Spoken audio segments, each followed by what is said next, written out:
Балалар, сәлеметсіңдер ме? Бүгінгі сабағымызды балалар біз жаңа тақырыптан бастаймыз.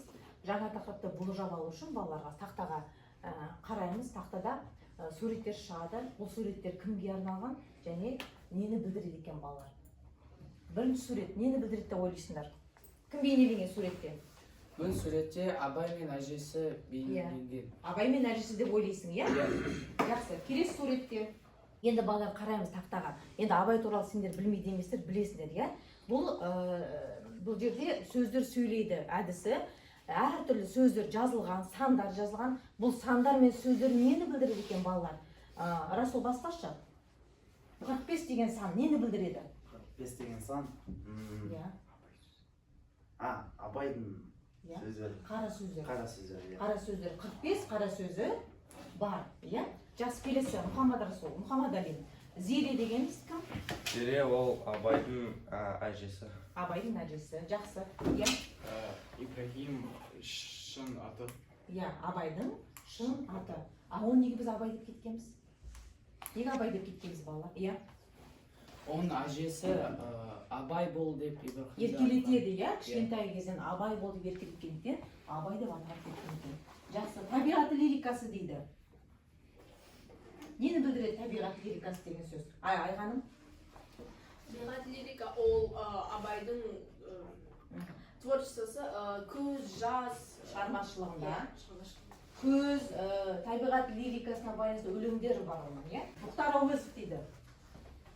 Нені білдіреді Мұхтар Әуезов? Мұхтар Әуезов ол Абай туралы жазған. Абай туралы жазған, иә? Қандай роман эпопея аталады ол? Абай жолы роман эпопеясын Мұхтар Әуезов 4 томдық кітабын жалпы Абайдың өміріне арнап жазып шыққан екен, иә балалар? Қазақ әдебиеті деген сөз нені білдіреді? Осы қазақ әдебиетінің негізін салушы кім бізде? Абай. Абай болған екен, иә? 13 саны нені білдіреді? 13 саны нені білдіреді? Біз айттық қой, иә балалар, Абай Құнанбайұлы жалпы осы шығармашылыққа, оқылымға, білімге бет бұрған жалпы шығармашылық жаза бастаған жасы оның 13 жастан бастап ол жерге кішігірім шығармалар жазып бастаған екен, иә? Жақсы балалар, бүгін сабағын көтерілген мәселені анықтап, оқырманға әсерін бағалаймыз. Сабақтың мақсаттары ұлы ақынның өмірі мен шығармашылығы туралы кеңінен білу, өлеңде көтерілген мәселені анықтау және талдау. Енді балалар, жалпы енді осы тақырыпқа байланысты өлеңнің ішінде кездесетін кейбір жаңа сөздер бар. Жаңа сөздермен танысып алайық. Кейбір деген сөз әлдебір, иә, мысалы, кейбір адамдар дейміз, кейбір жерлер деп немесе әлдебір жерлер деп айтамыз, иә. Келесі сөз, кездері, бұл қандайда бір уақытты білдіріп тұрады екен. Қандайда уақытта болған уақиғаны білдіріп тұрады екен, иә. Мұң дегеніміз реніш, біреуге ренжиміз ғой, мысалы, соны білдіреді. Мұңайып қалды деп айтамыз, иә, мысалы. Мұң реніш деген мағынаны білдіреді екен. Кектеніп дегеніміз адам ашуланады ғой, ызғарланып ашуланған кезде ашуланып деген сөзді балалар білдіреді екен. Түсінікті ме балалар? Жақсы, дәптерімізді ашып, осы сөздіктерді жазып аламыз. Жақсы, балалар, сөздікті жазып алсақ, енді ары қарата осы Абай Құнанбайұлының адамның кейбір кездерін өлеңін тыңдайық. Абайдың өлеңдерін оқу, адамның кейбір кездері.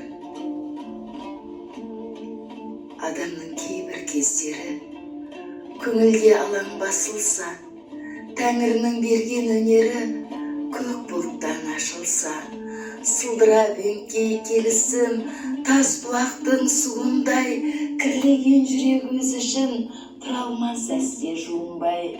Тәңірінің күні жарқырап, ұйқыдан көңіл ашар көз, қуатты ойдан бас құрап, еркеленіп шығар сөз. Сонда ақын белім буынып, алдатына қаранар, дүние кірін жуынып, көрініп ойға сөз салар. Қыранша қарап қырымға, мұң мен зарды қолғалар, кектеніп, надан сұлынға, шерші қатар толғанар. Әділет пен ақылға сынатып көрген білгенін, білдірер алыс жақынға солардың сөйле дегенін. Ызалы жүрек долы қол, улы сия, ащы тіл, не жазып кетсе, жайы сол, жек көрсеңдер, өсім біл. Балалар, бүгінгі сабақта біз адамның кейбір кездері өлеңімен таныстық, иә? Енді сендер қаншалықты осы өлеңді оқытыңдар, қаншалықты түсіндіңдер, соны тексеру мақсатында балалар, мен сендерге викториналық сұрақтар дайындап қойдым. Қазір сол сұрақтарды шешіп көрейік. Бірінші сұрақ, балалар. Адамның кейбір кездері өлеңінің авторы кім? Тимофей. Адамның кейбір кездері өлеңнің авторы Абай Құнанбайұлы. Жақсы. Жақсы. Келесі сұрақ. Шығарма кімнің атынан баяндалған екен? Максим. Шығарма кімнің атынан баяндалған шығарма ақын Ақынның атынан баяндалған. Жақсы. Иә. Келесі сұрақ. Тәңірінің берген өнері деп нені айтып тұр екен? Айғаным. Тәңірін берген өнері ақындық айтып тұр. Ақындықты айтып тұр екен. Жақсы. Жақсы. Келесі. Ақын өлеңде кімге кектенеді? Азиз.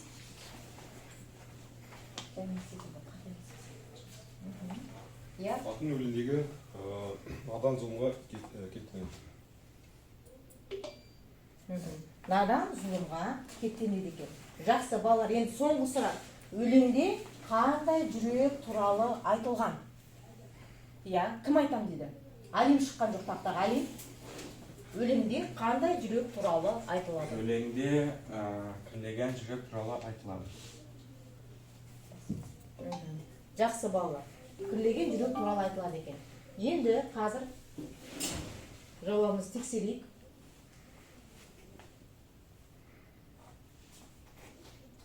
Это вырежут. Так.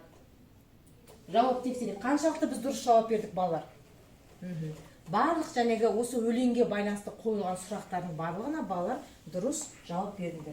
Жақсы, балалар. Ол Абай Құнанбаевтың адамның кейбір кездері өлеңін сендер дұрыс, жақсы түсінгендеріңді осы сұрақтардан көруге болады екен. Жақсы, балалар, иә? Жәнегі Абайдың кейбір кездері өлеңі, балалар, ең алғашқы рет 1886 жылы жазылып шыққан екен, иә? Алғаш рет 1909 жылы Санкт-Петербургте жарық көрген екен, балалар. Ибрахим Құнанбайұлының өлеңі деген жинақта жарияланған екен. Араб, башқұрт, қарақалпақ, қырғыз, орыс, өзбек, татар және тәжік түркмен тілдеріне аударылған екен бұл өлеңдер, балалар. Көрдіңдер ме? Бірнеше тілге аударылып, барлық елдер бұл өлеңді оқи алатын мүмкіндіктер бар екен. Және Лермонтовтың журналист, читатель и писатель атты шығармасымен сондағы жазушының сөзіне сарылбас келеді екен. Сонда балалар осы өлеңді жазу арқылы Абай Құнанбайұлы бізге не айтқысы келген екен? Келесі тапсырмаға мән береміз. Өлең не туралы деп ойлайсыңдар, балалар? Не туралы деп ойлайсыңдар өлең? Өлең сөз туралы. Сөз туралы, иә? Сол сөзді тыңдай білетін және оқырман болса дейді. Келесі. Абай бұл өлеңді кімге арнап отыр деп ойлайсыңдар? Айғаным? Сөз өнерін бағалайтын адамдарға. Жақсы. Келесі. Ақын бұл өлеңінде қандай мәселе қозғап отыр екен? Қандай мәселе қозғайды? Қандай мәселе қозғайды? Мұхаммад Расул? Ақын не туралы жазу керек? Не туралы жазу керек екенін, қай тұрғыдан, және қалай осы сөзінді оқырманға қалай жеткізсем екен, оқырманнан қалай түсініп алса екен деген оймен жазған екен. Келесі, мына жолдар нені білдіреді өлеңнің ішіндегі мына жолдар? Ызалы жүрек, толы қол, улы сия, ащы тіл. Не жазып кетсе, жайы сол дейді. Осы сөйлемді қалай түсінесіздер, балалар? Ақын бейнесі ақындық шабатта суреттейді. Суреттейді, иә? Балалар, бүгінгі сабағымызды қорытындылау үшін қазір жалпы бүгінгі сабақ бойынша Абай Құнанбайұлы бойынша сұрақтары және бүгінгі өтілген тақырып бойынша балалар мен сендерге ойын дайындап қойдым. Бұл ойынның мақсаты балалар 15 секунд беріледі. Мына тақтадағы берілген QR кодқа ұялы телефондармен келіп түсіріп, сұраққа жауап береміз. Бұл тест сұрағы балалар. Тест сұрақтардың нәтижесі қазір көрініп тұрады. Сондықтан әр оқушы өзінің ұялы телефонымен келіп QR кодты басып, сұрақтарға жауап береміз. Жақсы. Бастаймыз балалар. Ұялы телефондарды алып аламыз. QR кодты енгізгеннен кейін балалар, бұл жерде нұсқау міндетті түрде мына кодты тереміз, аты жөнімізді жазамыз. Аты жөнімізді жазамыз. Ойыншылардың атында шығып тұру керек балалар, я? Тимофей қосылды міне. Максим қосылды. Жақсы. Барлығымыз қосылған кезде тест сұрағын бастаймыз. Азиз, міне, оқушылардың аты жөні шықты. Балалар, мен бастау дегенді басқан кезде тест сұрақтар беріледі. Жауап беруге тырысамыз. Ойын басталуда. Сұраққа жауап береміз. Абай Құнанбаевтың адамның кейбір кездері өлеңі қандай тақырыпты қозғайды?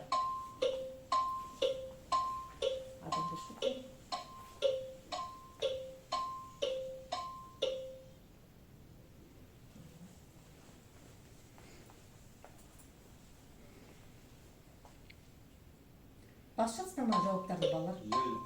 Жауапты басамыз.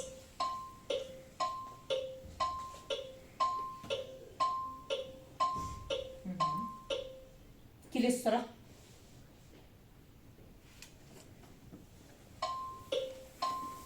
Аяғаны басшасыздар ма сұрақтан? Жауаптарды басамыз.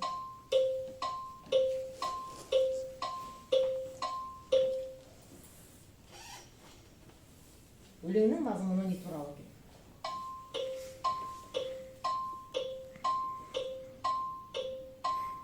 Адам өлеңнің біріншісі. Шықпай тұрмасыңдерді.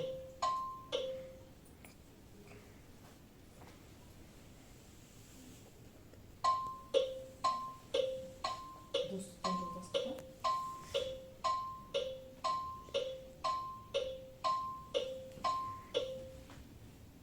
Орындай аласыңдар ма балалар?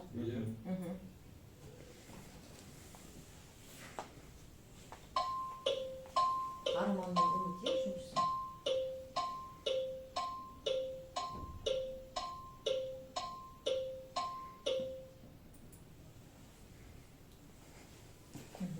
Абайдың өлеңінде кейіпкер қандай күйді дейді. Кейіпкер қандай күйді болып тұр екен бұл жерде.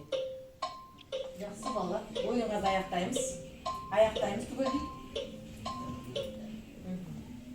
Нәтижесін көреміз балалар. Нәтижесін көреміз. Максим Айған Тимофей, сендерде техникалық ақау болып қалды, интернет ұстамағандан, сондықтан балалар интернетімізді келесі сабақта интернетіміз қосып келеміз.